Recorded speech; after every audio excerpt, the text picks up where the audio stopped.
What's going on, everybody? This is BucosLocker coming to you again. Subscribe to the channel, like the channel, share all the videos, and make sure your notification bell to notify you on the videos that's posted on BucosLocker. And to shout out to all my bandits out there, keep doing your thing. This season is almost, we're kind of sort of here, if it's still here, because this virus that everybody's scared about. But on a real tip, before I get into this video, hopefully everybody's staying safe, staying healthy, keeping your social distance. The virus thing is for real. A lot of people out there dying. A lot of people are getting sick. Loved ones, family members, close friends, associates. Look out for everybody. You know what I'm saying? And make sure you stay vigilant on what you're doing when you're out. If you got to go out and grab, something to eat or some supplies, just make sure you know when the supply, when supplies are arriving at these stores. Don't just go outside every day. Only go out when you really need to get something. And make sure you take care of your kids if you got kids out there too. But anyway, just want to get that out the way because that's the big topic right now. Let's get down to this signing. And Ndamukong Suh, former Lion, Dolphin, Ram. Now he's a Buck. Still a Buck. So Ndamukong Suh re-signs with the Bucks. 1 year, $8 million. It's pretty cool. That's a good signing.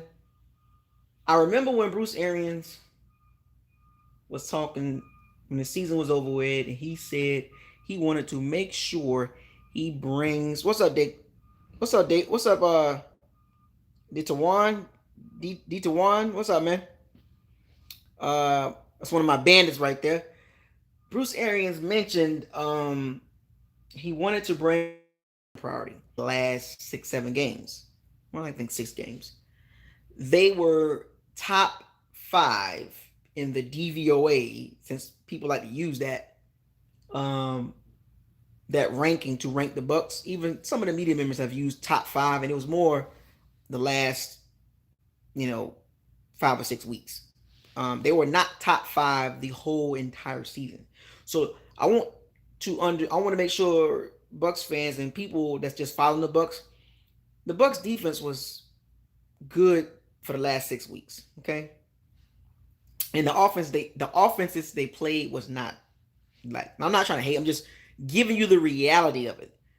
I mean, the Colts, the Falcons offense was pretty cool. The Jaguars, the Texans, they were kind of like not really, it was like they locked their playoff berth in, and then the last game of the season, the Falcons again. So I mean, how much stock can you put into that?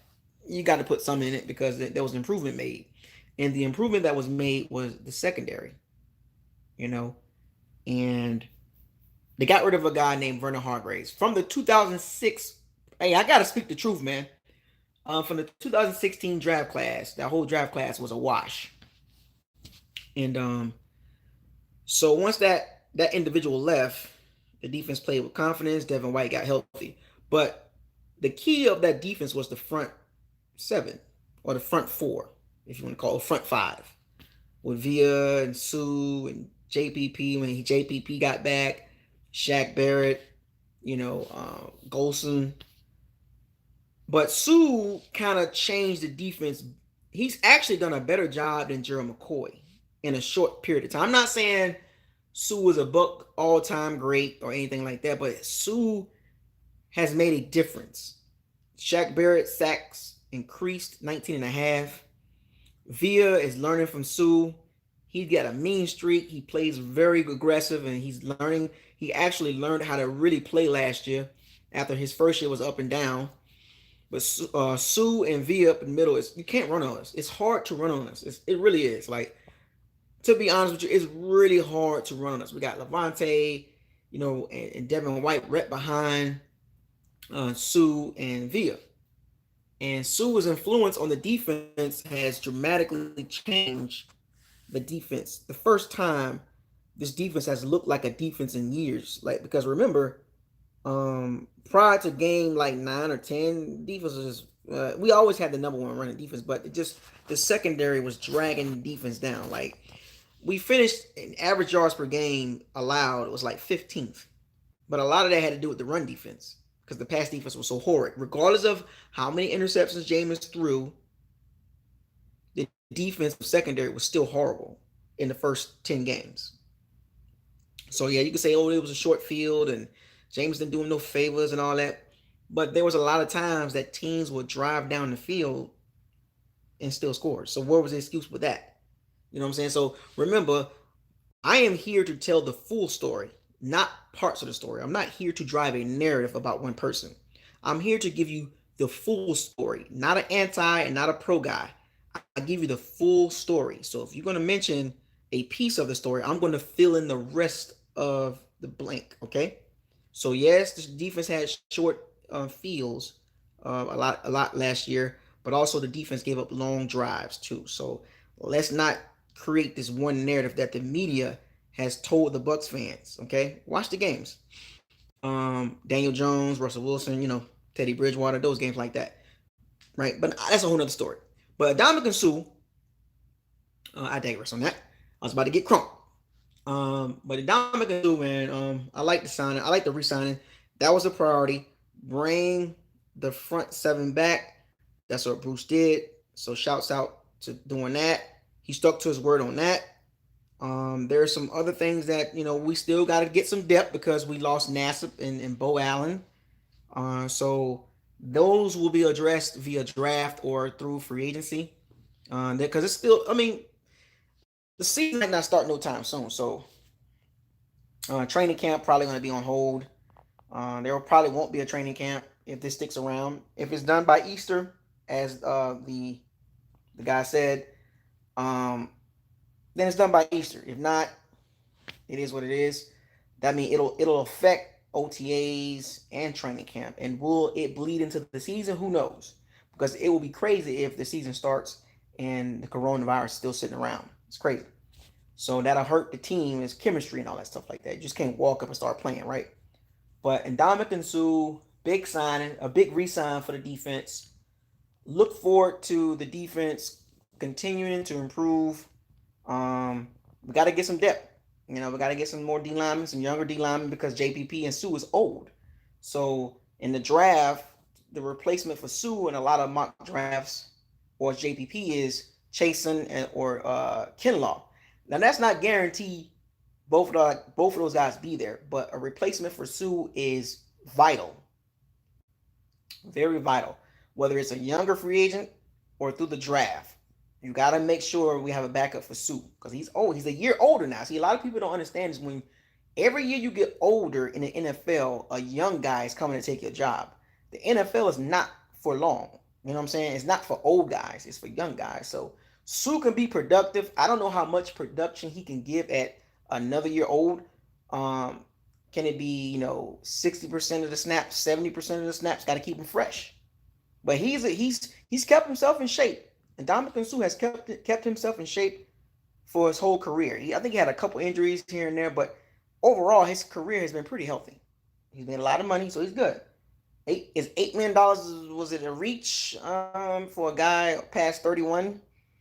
Gerald McCoy got a lot of money, but it wasn't all guaranteed too. So the details of that contract, it's only a 1 year deal. So this tells me that it's got to be this year. That signing by Suh, Bruce is going to go with it. This, I'm telling you, I told y'all this. He said he wanted the front. Well, he said it. He wanted the front seven back. So Bruce is all in for this year. I mean, JPP contracts kind of set up the same way, because after this year, man, the Bucks are going to need replacements for Suh and JPP, and possibly Shaq Barrett. Got to sign Chris Godwin. So there's a lot of things I can talk about, but Suh was the big deal. This is the season to be jolly. This is the season, folks. No excuses. Super Bowl or bust. What this tells me is that he tells me, Bruce Arians and Jason Light says the defense is a playoff defense without all the turnovers. And that's correct. That's fine. Without the turnovers, we're in the playoffs. That's no doubt about that. I want to make that clear. Without the turnovers, this team is in the playoffs. And also, a couple of plays here and there on the offensive side, we're in the playoffs too. So, once again, both sides of the story. Even with the picks, we could have probably been in the playoffs. But that's a breakdown for a whole nother video. But I see it on both sides. I understand on both sides. I understand the pro and the anti-Winston. You know what I'm saying? But the defense is intact. It's back. Now the secondary can use a little help behind the front seven. It's the back seven. It's the safety position that kind of like worries me. The secondary is not fixed, as Bruce Arians said. They showed improvement. But is the secondary fixed? In my opinion, I don't think so. A veteran corner and a safety would do wonders for this young secondary. I mean, Logan Ryan sitting out there, as the media says, but he probably won't too much money, which means restructuring the contracts. But that defense is going to be back, and it's going to be another year in Todd Bowles' system. So we're going to see, man. But shouts out to Sue, man, for changing the defense, man, making the defense aggressive with a mean streak. And that's what we play like we actually want to mess people up. We want to F people up. That's how we play now. The Bucs defense plays like they want to F people up. Ever since Sue got there, the attitude has changed. JPP, he always had a rough attitude with him, but Devin White, everybody plays with more aggression now because of one guy. And Ndamukong Suh. So congratulations to Ndamukong Suh, man, for getting that contract, man. One more year, buddy. And you can ride out into the sunset. And hopefully this is the year that this team go all the way. There's a lot of variables involved with that, but this is the year that we're going for it, folks. This is the year, whether you like it or not. Next year, I don't know. But this year, they're going for it. They brought the whole front seven back. The whole entire front seven. Well, of course, okay, let's just say kept it intact. Except for a couple of pieces that can be replaceable. Bo Allen and Ryan Nassib. And we'll replace that down the road or in the draft. So, with that being said, I just want to drop this quick video on you guys. I got another video I'll be making in the Facebook group to address a couple things about some other stuff, running back and maybe Rashad Perriman too. But we'll get to that later on. But other than that, this BucosLocker. Shouts out to all my bandits. Bandits assemble. Get these haters out of my damn chat room and in the Facebook BucosLocker and in the BucosLocker Facebook group. Make sure them haters stay away. To all the Bucs fans across social media that follow the BucosLocker, I appreciate the support. I really do. Whether you like me or not, you still support the channel because you're still coming on there making posts and comments and stuff like that. So it is what it is. No hard feelings. Don't take it personal. With that being said, to all my bandits, pirates, Bucs fans across social media, stay safe out there. Stay sanitized. Fire those cannons. Seize the day. Raise the flag. We taking a lot of risk to get that biscuit. BucosLocker out. Talk to you later.